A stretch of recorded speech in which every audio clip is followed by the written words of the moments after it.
na kaya ng katawan.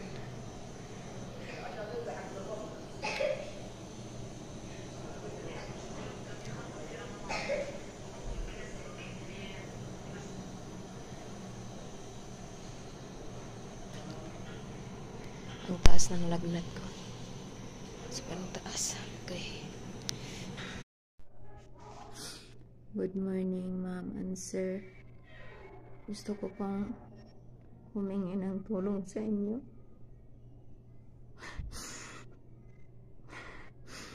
Gusto ko pong pauwi na ng Pilipinas.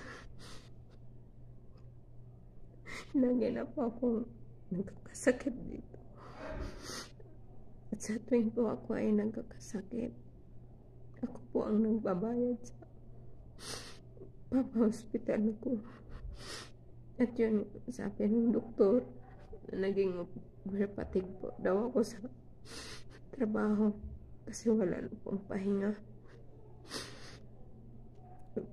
Yun po na nais ko kung meron makatulong sa akin kahit nang ma-rescue na po dito kasi nag-ano po ako sa agency ko yung dito, nakikiusap po ako na sana iuwi na lang ako sa Pilipinas kasi hindi ko na po kaya yung trabaho.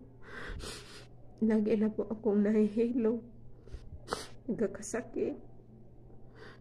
Hindi ko na po kaya yung trabaho dito na grabe ang trabaho dito na patay-patayan. Tapos kapag nagkakasakit naman ako naman din na nagbabayad. Pera ko man din ang pinababayad sa ospital. Nandito po ako sa Saudi. Nangihingi po ako ng rescue sa inyo.